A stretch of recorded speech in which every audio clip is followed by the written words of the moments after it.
तोर बाऊ पताना में काना में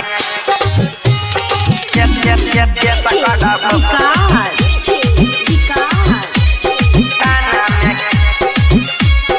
मटियार कला सीतामढ़ी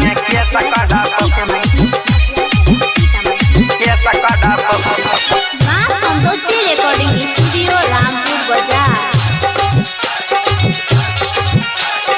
सुनै छियो तोहर होइ छौ बियाह गे तोरा बिना जिंदगी होते तबाह गे। सुनै छियो तोहर होइ छौ बियाह गे तोरा बिना जिंदगी होते तबाह गे। मूड छै अपू फ्रेश करबौ मूड छै अपू फ्रेश करबौ तोर बाऊ पताना में केस कढ़बौ तोर बाऊ पताना में केस कढ़बौ तोर बाऊ पताना में केस कढ़बौ। सुनै छियो तोहर होइ छौ बियाह गे तोरा बिना जिंदगी होते तबाह गे।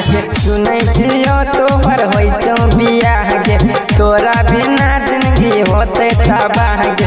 मूड छै अपू फ्रेश करबौ मूड छै अपू फ्रेश करबौ तोर बाऊ पताना में केस कढ़बौ तोर बाऊ पताना में केस कढ़बौ तोर बाऊ पताना में केस कढ़बौ।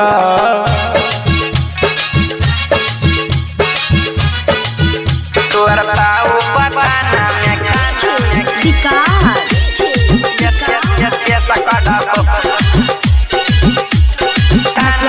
सीतामढ़ी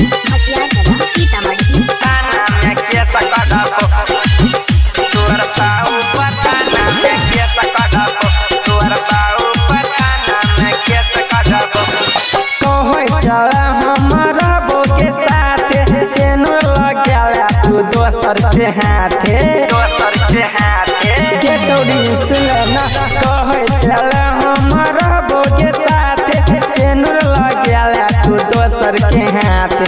बहुत भगेल ने लेट करबो बहुत भगेल ने लेट करबो तोर बाऊ पताना में केस करबो तोर बाऊ पताना में केस करबो तोर बाऊ पताना में केस करबो। मां संतोषी रिकॉर्डिंग स्टूडियो रामपुर बाजार। तोर बाऊ पताना में केस करबो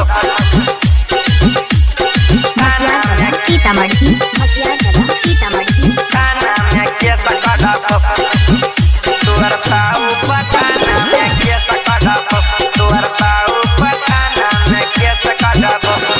तोहरा बाप पन चैती बैठेबो संतोष के लबर चला से बतेबो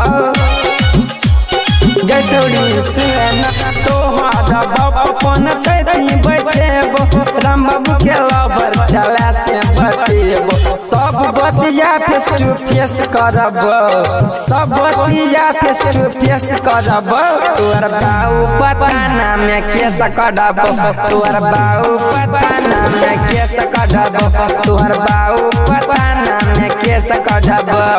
सुनै छियो तोहर होइ छौ बियाह गे तोरा बिना जिंदगी होते तबाह गे। सुनै छियो तोहर होइ छौ बियाह गे तोरा बिना जिंदगी होते तबाह गे।